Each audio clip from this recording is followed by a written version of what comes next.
Moscow. The Ministry of Defense. February 1991.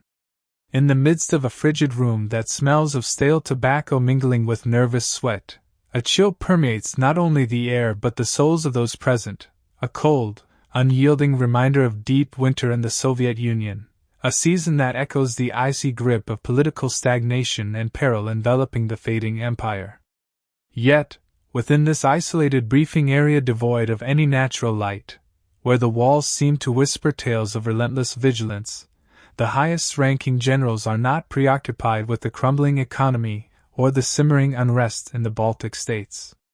Their eyes, gleaming with a mix of trepidation and stoic determination, fixate on a series of grainy, urgent telexes streaming in from Baghdad, messages as enigmatic as they are alarming. For decades, a monolithic belief had underpinned the Soviet military doctrine, a steadfast reliance on sheer mass, with thousands of tanks forming an impenetrable wall, shielded by an elaborate network of surface-to-air missiles and anti-aircraft guns steered by radars. The conviction was simple yet unyielding: should NATO ever dare to break the silence with an offensive, the overwhelming density of Soviet armor and air defense systems would reduce the enemy forces to nothing more than scattered dust. This philosophy, forged in the crucible of relentless Cold War competition, had not stayed confined to the borders of the empire. It was exported in abundance, along with the very hardware that embodied it, to their reliable client state, Iraq. The Iraqi military, renowned as the fourth largest power on the globe, was a formidable steel-plated fortress constructed in concordance with Soviet blueprints, a veritable meat grinder manufactured to crush the sinews of American might. Yet now, from the dusty sands of the Kuwaiti theater, reports contradict everything the generals had once believed possible. The message begins with a heart-pounding transmission from an Iraqi Republican Guard commander positioned along the Saudi border. There is no mention of a high-altitude strike executed by elusive stealth bombers or a merciless barrage of cruise missiles. Instead, a wild cry erupts, a cry about a phantom, an apparition haunting the battlefield. The telex paints a surreal scene: a column of T-72 tanks, the pinnacle of Soviet export armor, is being methodically and inexplicably dismantled. The true mystery, however, lies in the manner of their destruction. The Iraqi commander recounts that his formidable Su-34 Shulka units, those radar-guided anti-aircraft tanks which unleash thousands of rounds in a relentless symphony of destruction every minute, are engaging a target operating at an unusually low altitude. According to every law of physics and ballistics, any object navigating the atmosphere at such minimal altitudes and languid speeds ought to be incinerated in an instant, the Shulka being engineered specifically to transform any low-flying aircraft into nothing more than twisted scraps of metal. And yet, defying reason, the target remains airborne. Amid billowing clouds of smoke, a dark, cross-shaped silhouette emerges from the haze as if summoned by a sorcerer's command, a shape moving with a lethargy that belies its lethal purpose. It glides slowly, almost disdainfully, ignoring the lethal arcs of projectiles that whizzed toward it with unerring accuracy. With an impulsive dive, it unleashes a sound akin to a canvas being violently torn, a noise so overpowering that even the cold metal hull of a command vehicle miles away trembles in its wake. Within mere seconds, one T-72 tank, a 40-ton behemoth of composite armor that once embodied invincibility, erupts into a catastrophic inferno, its turret hurled skyward like a child's discarded toy by some cruel twist of fate. And yet, just as quickly, the mysterious silhouette pivots, seemingly aware and sentient, and defies all expectations. The Iraqi gunners, transfixed by the unfolding spectacle, continued to pour a hailstorm of fiery rounds into it. They witness sparks kiss the metal fuselage, catch glimpses of disintegrating wing fragments, and anticipate a final, fatal explosion. But instead of plummeting to the earth as fate dictates, the aircraft endures, climbs once more, then, in a macabre ballet, turns back around for yet another pass as if rejecting the mortal kiss of death. Back in Moscow, the generals remain immobilized, their eyes darting over the translation of this enigma, unable to reconcile the impossible facts. The report, as if possessed by some stubborn defiance, reads with dismay, "We hit it. We saw it burn, but it kept flying." In the stark and uncompromising realm of modern aerial combat, outcomes seem binary. A missile strike should either leave an aircraft untouched or obliterate it completely. Fighters, fragile and riddled with intricate avionics alongside volatile fuel reserves, are supposed to fall victim to even the slightest miscalculation. A stray BB or a casual bullet grazing an engine intake should be enough to bring down a $20 million machine. Yet here was an aircraft that treated the onslaught of anti-aircraft fire not as a death sentence but as a mere inconvenience, a minor disturbance in an otherwise unyielding mission. Another report filters in from a disparate sector of the battlefield, recounting a nearly identical phenomenon, an Iraqi column, pinned low by dread not from the roar of a supersonic fighter but by the presence of a sluggish predator that haunts the field for hours on end. The Iraqi soldiers, their heads bowed in paralyzing fear, refer to it in hushed whispers as the Whispering Death, or simply, the Cross. Even when they claim to have struck it with a shoulder-fired Eagle missile, the Soviet answer to the American Stinger, the seemingly impervious machine merely emits a trail of smoke and persists in its relentless onslaught, its cannon steadily echoing the defiance of the unyielding. In the stifling, heavy silence that follows the reports, Marshal Dmitry Yazov, the Minister of Defense, scrutinizes a map detailing the intricate geography of the Middle East. The Soviet Union had poured billions of rubles into the development of the MiG-29 and the Su-27, crafted to neutralize the raw speed and agility of American designs.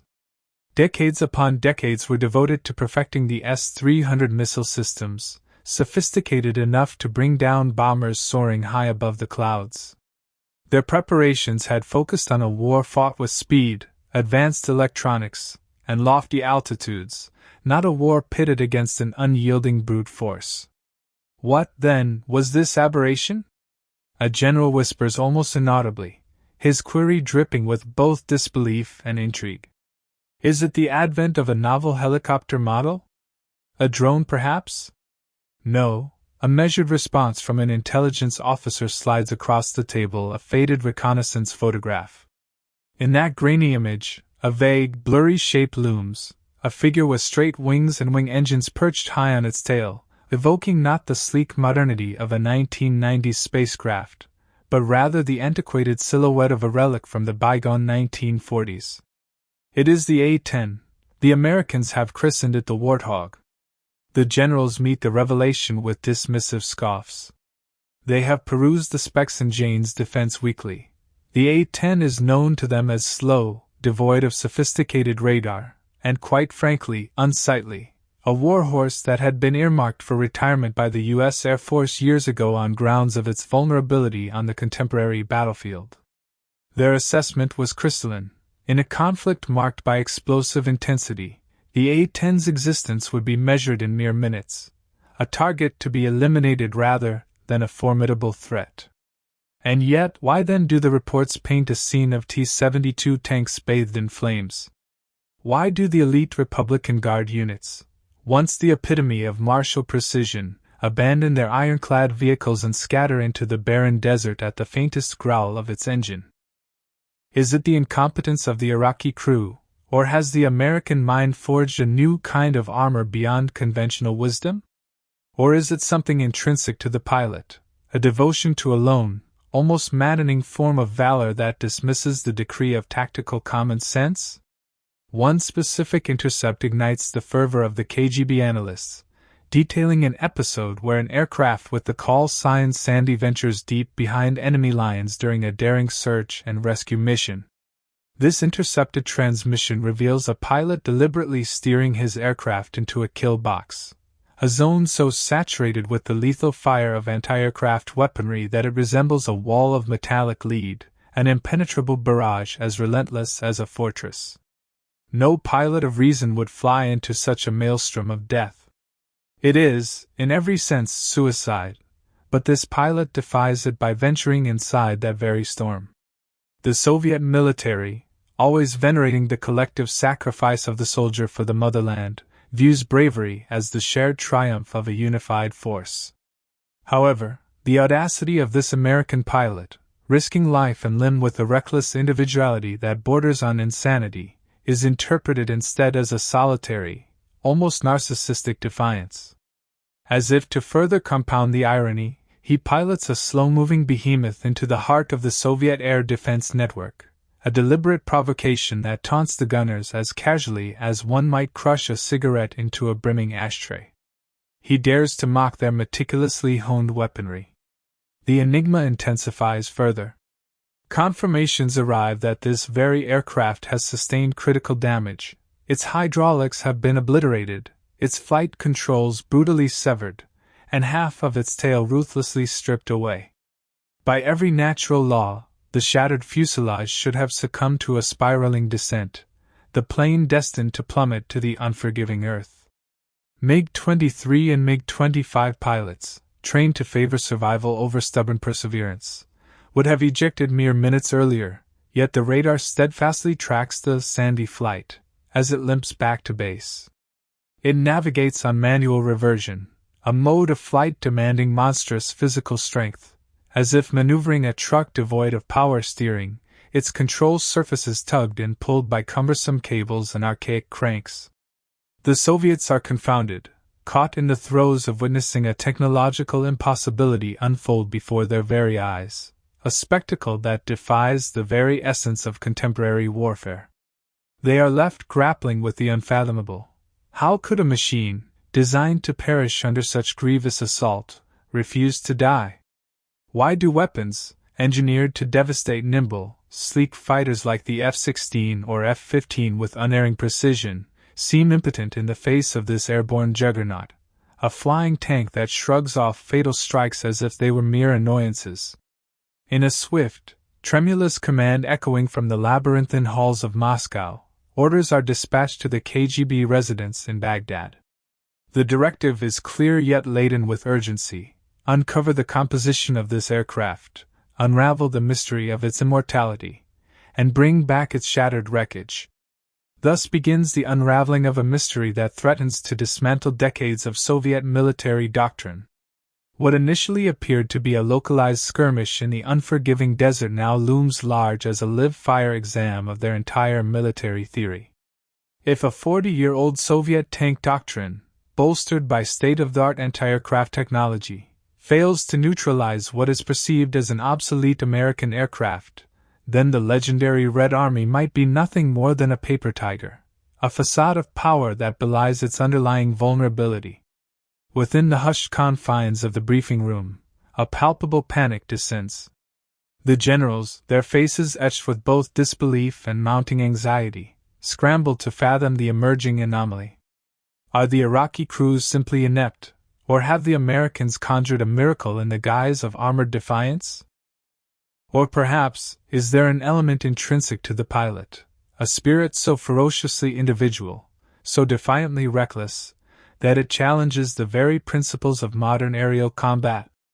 An intercept, capturing the surreal audacity of one such encounter, fuels the fervor of speculation, painting a vivid picture of unmapped heroism and foolhardy defiance underlying the din of modern warfare. In this intercept, the call sign Sandy is repeated like a refrain of destiny. Deep within enemy lines, during a perilous search and rescue mission, the pilot steers his battered aircraft directly into a storm of anti-aircraft fire, a gauntlet of lead bullets and explosive fury detailed as a wall of impenetrable steel. No sane pilot would willingly immerse himself in that deathly ballet, yet here he is, his flight a defiant sonnet to the absurdity of mortal danger. The Soviet command, which traditionally venerates acts of collective heroism and patriotic sacrifice, now finds itself forced to reckon with an act of individual madness, a raw, almost brutal form of courage that defies all prior conventions, mocking their sophisticated but apparently impotent weaponry. As the unfolding drama reaches its crescendo, confirmations arise that the aircraft in question has been critically injured, hydraulics obliterated, flight controls severed, and half of its tail nowhere to be seen. Logic and physics dictate that such grievous injuries should have doomed the jet to an inevitable spiral toward destruction. Yet the radar persists in tracking the resilient, albeit wounded, machine as it limps back to base, relying solely on manual reversion, a mode of control more akin to the labor of an antiquated vehicle shunted by archaic gears than that of a modern fighter. The Soviets, steeped in the certainties of military science, find themselves rudely confronted by a scenario that shatters the boundaries of possibility, as their meticulously designed weapons, tailored to dispatch agile fighters like the F-16 or F-15, inevitably seem to bounce off this obstinate, armored aberration like ineffectual raindrops upon a storm-worn shield. Frayed nerves and disbelief grip the high-ranking officers as they are compelled to question the very foundation of their military preparedness. Is it possible that American engineering has evolved into an art form imbued with a nearly magical resilience, a secret shield woven not just of advanced material, but of a design philosophy that the Soviets had long since cast aside as an anachronism from half a century past? For the generals of Moscow, this is no longer a mere skirmish but a grim portent, a chink in the armor of their inherited doctrine, a devastating testament to the gulf between abstract theory and the brutal, unforgiving realities of modern air power. At last, the scene shifts to the stark, desolate realm of the Iraqi desert in Sector 4, a landscape marked not by vibrant life, but by the lingering stench of burned diesel and the mournful aroma of charred flesh, a testament to the recent carnage. 3 days after the ground war erupts, as the choking smoke finally gives way to a desolate clarity, a cadre of Soviet military advisors, cloaked in nondescript fatigues and eyes burdened by grim resolve, emerges from a weathered UAZ-469 utility vehicle. Their purpose is somber: to conduct a forensic examination of what can only be described as a modern massacre. Before them sprawls the mangled carcass of AT-72 tank, a machine once lauded as the pride of the Soviet export market, its robust frontal armor heralded as impenetrable against standard NATO ordnance. The colonel runs his gloved hand over the entry wound. It is smooth. Whatever hit this tank went through the composite armor, through the crew compartment, through the engine block, and exited out the rear, burying itself deep into the sand. Kinetic energy, the colonel mutters to his aide. No. Explosives, pure kinetic energy. He climbs onto the hull. He looks at the dispersion of the holes. They are grouped tightly, a pattern that suggests a weapon of terrifying accuracy and rate of fire. He calculates the angle. The attack came from above, but not from high altitude. A high-altitude strike would be a single laser-guided bomb. This was a strafing run. Who strafes a tank? The aide asks, bewildered. It is suicide. You have to fly straight and level. You make yourself a target for every gun on the ground. That is the central mystery that plagues the investigation. To achieve this kind of damage pattern, an aircraft has to fly low under 1,000 feet and slow. It has to point its nose directly at the tank for several seconds. In modern warfare, that is an eternity. That is enough time for a ZSU-234 Shulker to put 500 rounds into the cockpit.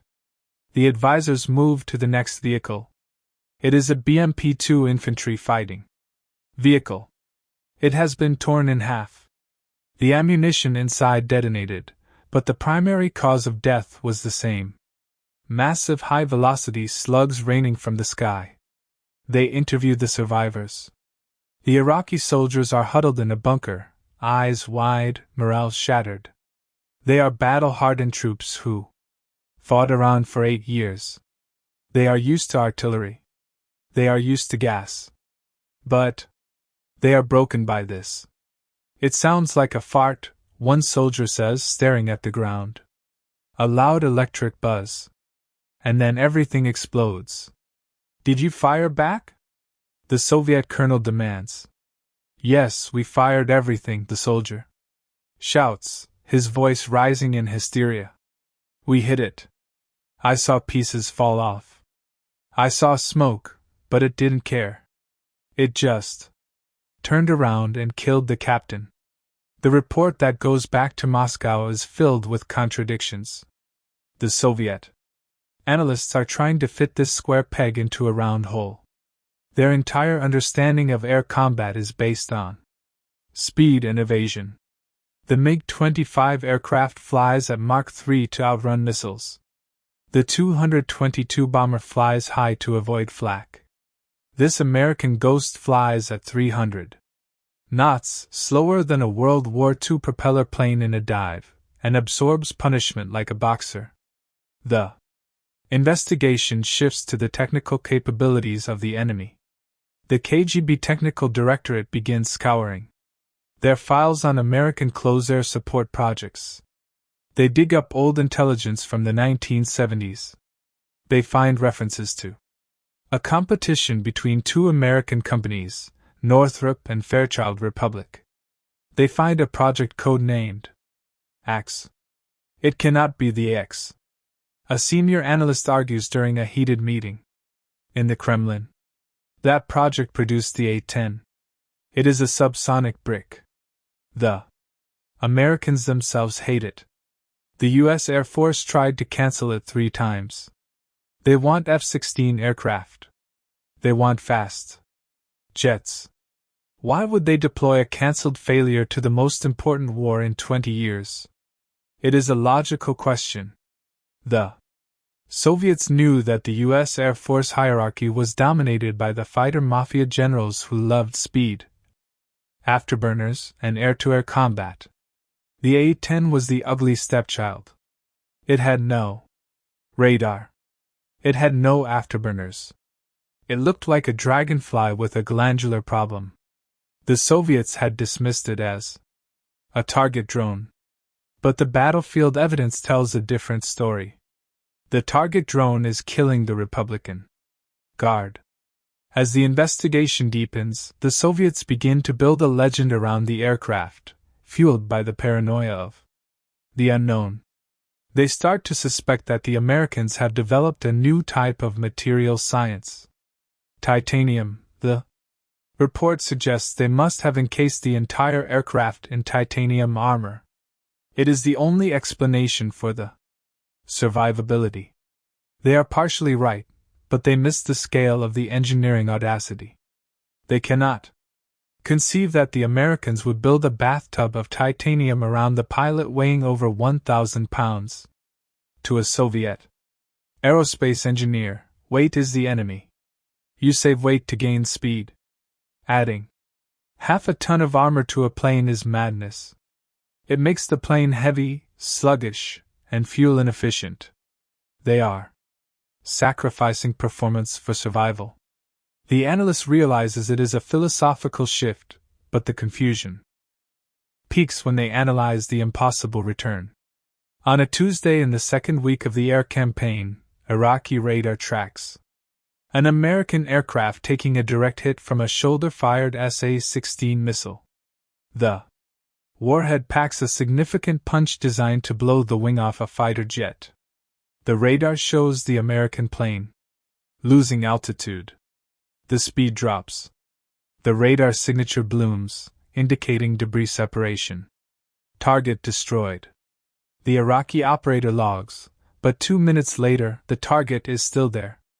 It is flying erratically, wobbling, but it is heading south back to Saudi Arabia. The Soviets intercept the radio chatter. They expect to hear a pilot screaming, preparing to eject. Instead, they hear a calm, almost bored voice discussing hydraulic pressure.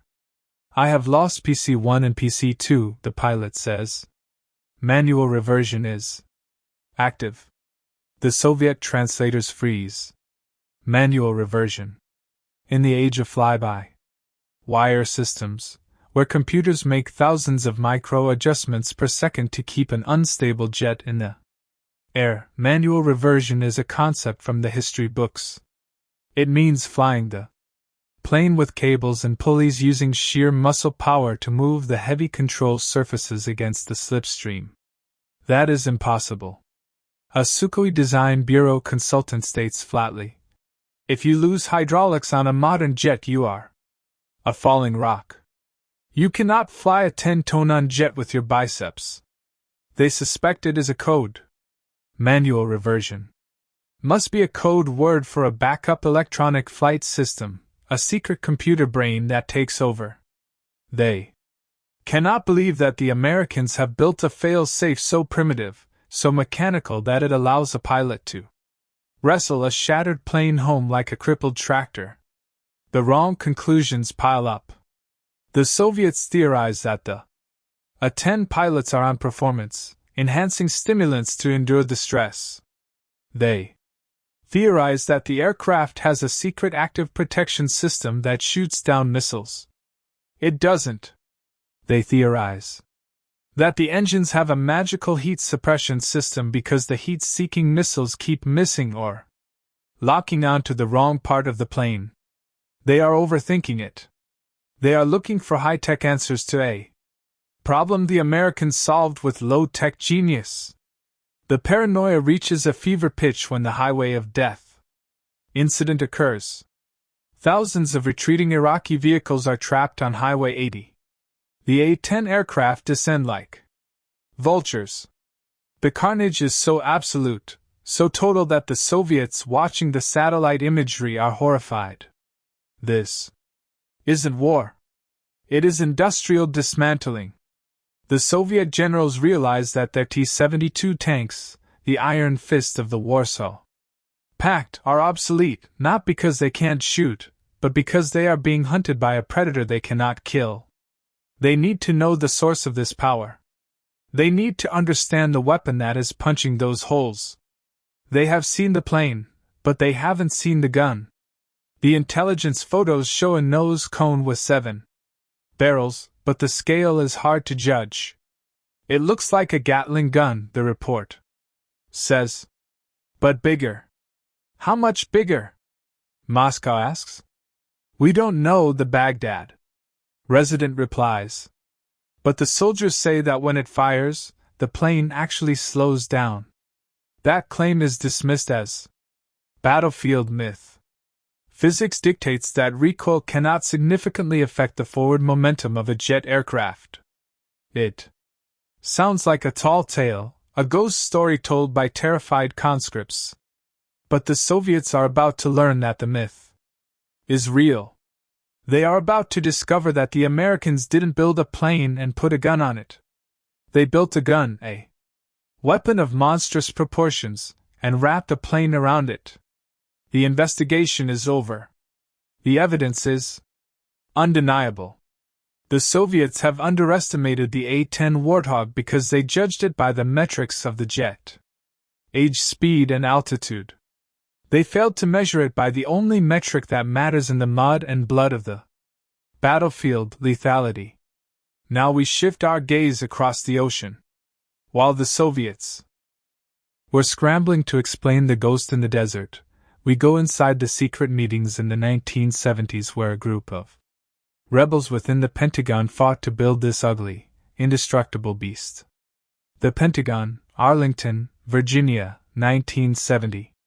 While the Soviet generals in 1991 were chasing ghosts in the desert, the true origin of their nightmare began 2 decades earlier in the fluorescent-lit hallways of the Pentagon. And ironically, the Soviet suspicion that this weapon was a secret project was half right. It was a project that the U.S. Air Force establishment tried desperately to kill. To understand why the A-10 Warthog terrified the Soviets, you have to understand what it replaced. In the 1960s, the American philosophy of air war was identical to the Soviet one. Speed is life. The Air Force wanted sleek supersonic jets like the F-4 Phantom. They believed that if a plane flew fast enough, M2, Mach 3, it was invincible. But the jungles of Vietnam shattered that illusion. Pilots flying supersonic jets found themselves useless when trying to support troops on the ground. They were too fast to see the target. They would streak over the jungle at 600 knots, drop a bomb, and miss by a football field. When they slowed down to aim, their fragile, high-tech jets were shot full of holes by peasants with AK-47 rifles. A small group of rebels inside the Pentagon, known as the Fighter Mafia, looked at the data and realized the hard truth. The Air Force had forgotten how to fight dirty. They needed a street brawler, not a ballerina. They launched the X program. The requirements they wrote were an insult to modern aerodynamics. They didn't ask for speed. They didn't ask for stealth.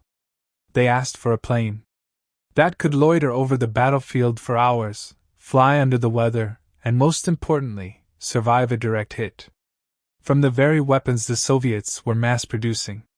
The result was the Fairchild Republic A-10 Thunderbolt II. And when the engineers at Fairchild sat down to design it, they didn't start with the wings or the cockpit. They started with the gun. The Soviet analysts in Part 2 were puzzled by the sewing machine holes in their tanks. They couldn't understand what kind of weapon could punch through top armor with such kinetic violence. The answer was the GAU-8 Avenger. This is not a machine gun. It is a piece of artillery. The GAU-8 is a 7-barrel 30mm Gatling cannon. It is the size of a Volkswagen Beetle. It weighs 4,000 pounds fully loaded. The ammunition drum alone is the size of a cement mixer. The bullets are not lead. They are depleted uranium-dense heavy metal that sharpens as it penetrates armor, turning the interior of a tank into a spray of molten metal. The engineers faced a physics problem that would have made a Soviet designer quit. The recoil of the gun was so powerful 10,000 pounds of force that it roughly equaled the thrust of one of the plane's engines. If they mounted the gun off-center, the recoil would spin the plane out of the sky every time the pilot pulled the trigger. So, they made a radical decision. They placed the gun exactly in the center line of the aircraft. They built the fuselage around the cannon. They moved the nose landing gear off to the side to make room for the barrel. This confirms the Soviet suspicion. The A-10 is not a plane with a gun attached. It is a flying gun. But firepower was only half the equation. The fighter mafia knew that to use this gun, the pilot had to get close point-blank range. That meant flying directly into the teeth of the Su-234 Shulka and the Igla missiles. This led to the second innovation that baffled the Soviets, the titanium bathtub. In the Soviet investigations, they theorized about titanium armor. They were right, but they underestimated the implementation. The American engineers built a 12,200 pounds tub of titanium that encloses the lower part of the cockpit. The pilot sits inside this tub. It is designed to stop 23mm high explosive rounds and 37mm shells. It is a medieval concept applied to the jet age. While other planes relied on electronic jamming and flares to avoid getting hit, the A-10 assumed it would get hit. It was built to take a punch. This philosophy of redundancy is what caused the impossible return witnessed by the Iraqi radar operators. The engineers at Fairchild looked at every way a plane could die and they designed a backup. If the hydraulic system is shot out, there is a backup hydraulic system. If that one is shot out, there is a third system, a mechanical one. This is the manual reversion that the Soviet translators thought was a mistranslation. The A-10 has actual steel cables running from the stick to the control surfaces. If all power is lost, the pilot can fly the jet using raw muscle power, wrestling the wind. It is crude. It is exhausting, but it works. They place the engines high on the tail, shielding them from the heat seekers on the ground using the tail wings themselves. They designed the engines to run even if the fan blades were shredded by shrapnel. They built the wings with a honeycomb structure so that even if a large chunk was blown off, the remaining structure would hold. The Soviet military machine was built on the concept of the exchange ratio.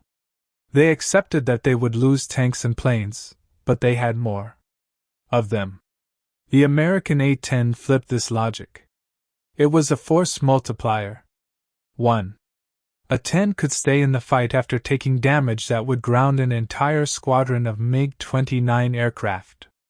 But the most terrifying aspect of the A-10, the one that truly shocked the Soviet observers, was the pilot culture that this machine created. Because the plane was slow, because it was ugly, the Top Gun pilots didn't want to fly it. The pilots who ended up in the A-10 community were a different breed. They weren't interested in dogfights or high-altitude glory. They were obsessed with the mud. They trained to fly at 50 feet, dodging trees and power lines. They memorized the silhouette of every Soviet tank, while the Soviet Union was training its pilots to be rigidly controlled by ground radar stations, treating them like remote-controlled assets. The A-10 pilots were trained to be independent hunters. They were given a slow plane and a big gun and told to go find trouble. In 1991, the secret project from the 1970s was finally unleashed.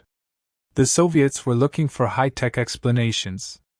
Lasers, stealth, computer brains.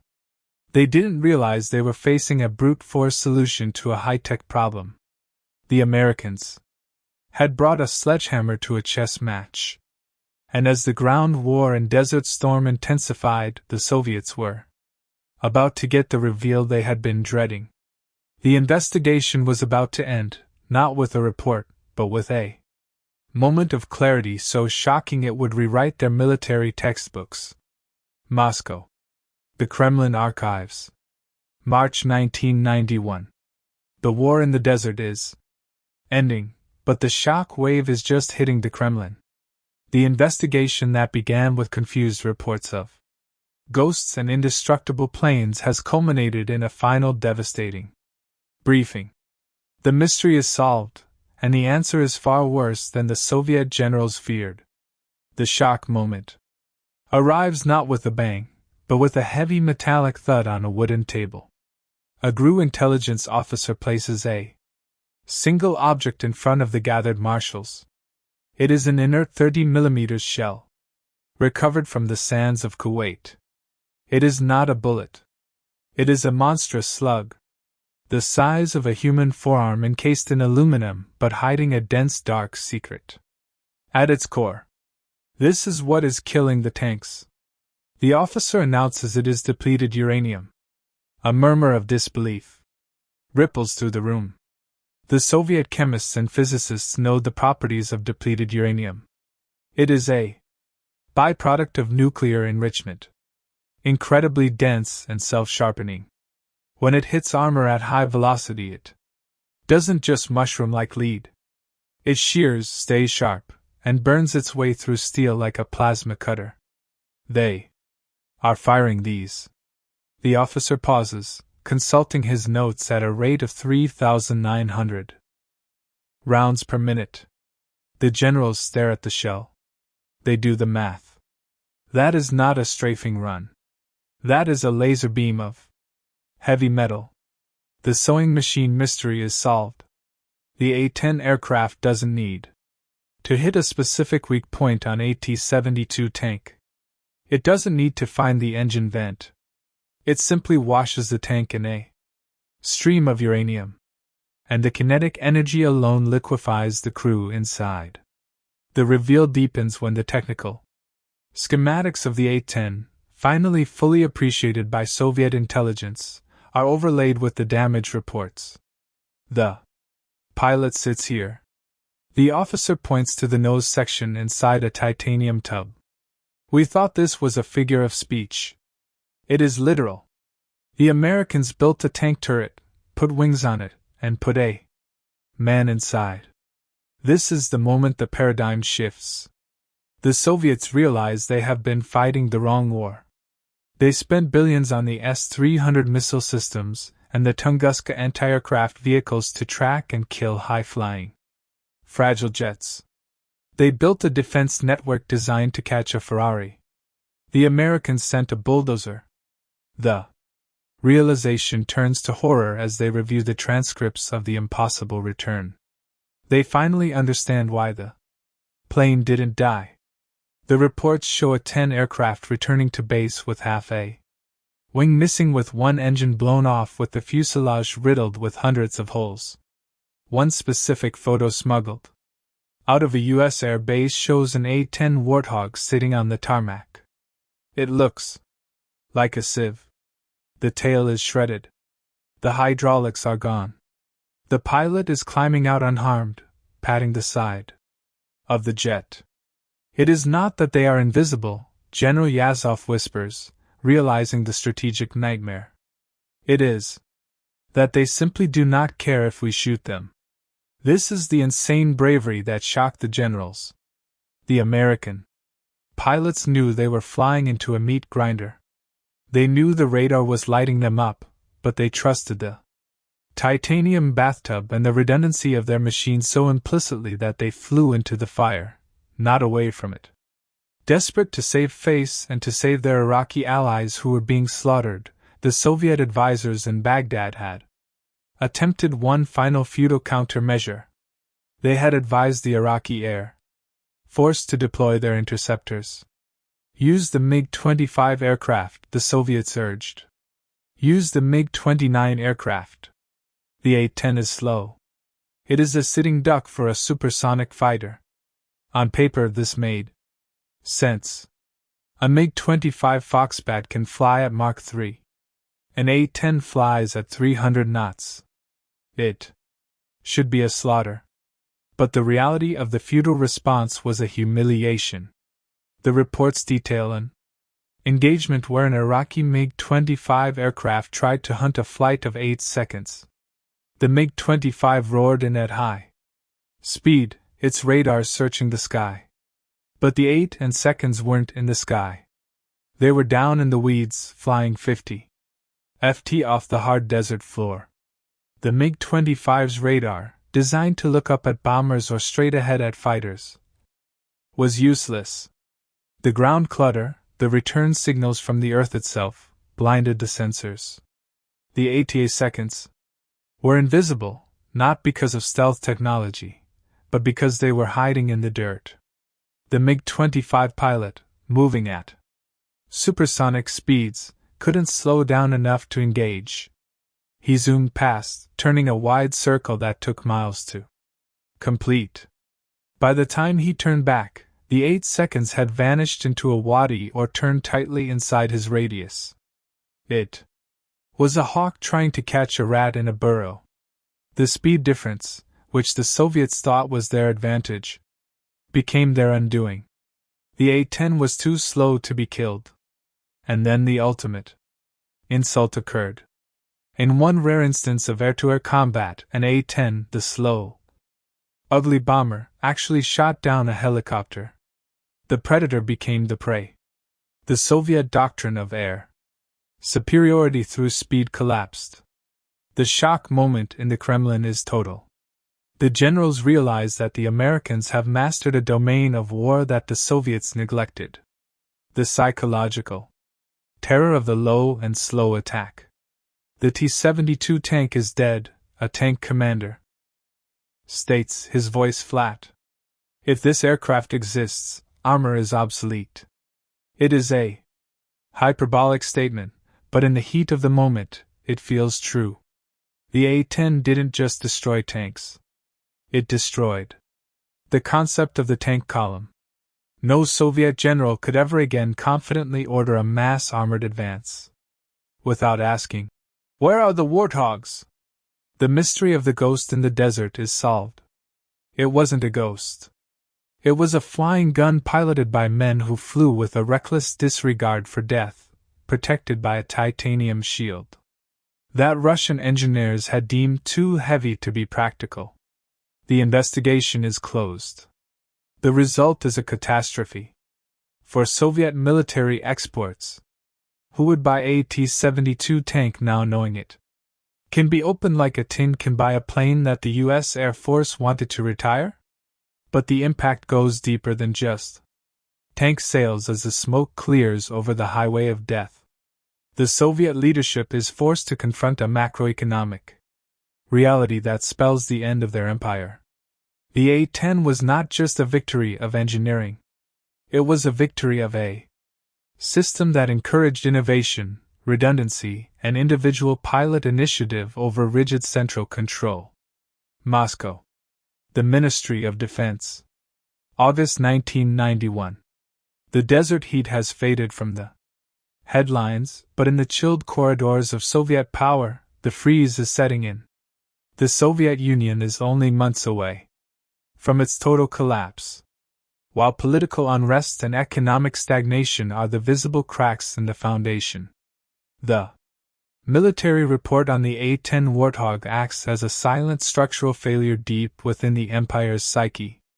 The final assessment of the Gulf War air campaign has landed on the desks of the General Staff. It contains the verdict, a set of statistics so lopsided they look like errors. The Soviet doctrine relied on the concept of acceptable losses. They assumed that in a clash with NATO, for every 10 tanks they lost, they would take out 1 or 2 enemy aircraft. They believed the exchange rate would eventually favor their superior numbers.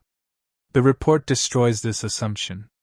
During the conflict, the A-10 fleet, the obsolete aircraft, the slow target, conducted over 8,000 sorties.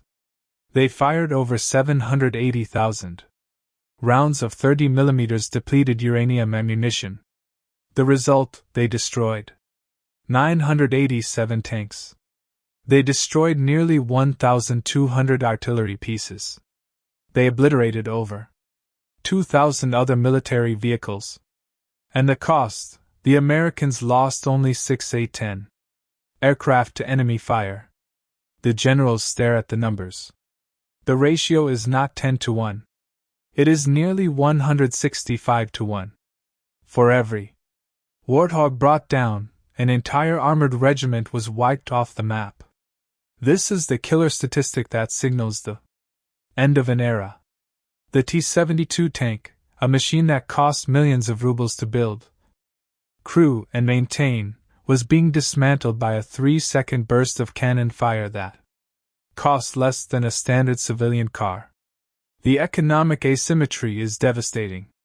The Soviets realize they cannot win an economic war against an enemy that can destroy their most expensive assets with such cheap, brutal efficiency. The shock of the A-10 goes beyond the battlefield stats. It forces a painful introspection regarding the entire Soviet military-industrial complex. For decades, the Soviets chased the Americans in the high-tech race. When the Americans built the B-1 bomber, the Soviets built the 2160 bomber. When the Americans built the F-15 aircraft, the Soviets built the Su-27 aircraft. They were obsessed with parity and speed, altitude, and electronics. They were obsessed with looking advanced. But the A-10 proved that the Americans possessed something the Soviets lacked: the capacity for specialized divergent thinking. The Soviet system was rigid. A top-down hierarchy decided what weapons were needed. If the general secretary liked fast planes, everyone built fast planes. There was no room for a fighter mafia or a group of rebels to push through an ugly, slow, specialized aircraft like the Warthog. In the Soviet system, the A-10 would have been cancelled at the drawing board for being regressive. The American system, chaotic and competitive, allowed a mistake like the A-10 to survive because it worked. The Soviets realized they had been beaten not by a microchip, but by a philosophy. They had been beaten by the American willingness to build a machine that was ugly, unglamorous, and strictly utilitarian. This realization creates a crisis of confidence in the Kremlin. Their client states, Syria, Libya, North Korea watched the same footage.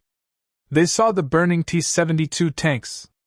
They saw the Iraqi army, modeled entirely on Soviet doctrine, surrendering to drones and helicopters. The phone lines to the Soviet Arms Export Agency, Rosbrin Export, went silent. Who would buy a Soviet tank now? The A-10 had single-handedly devalued the Soviet Union's primary export. The impact of the A-10 extended into the psychology of the common soldier.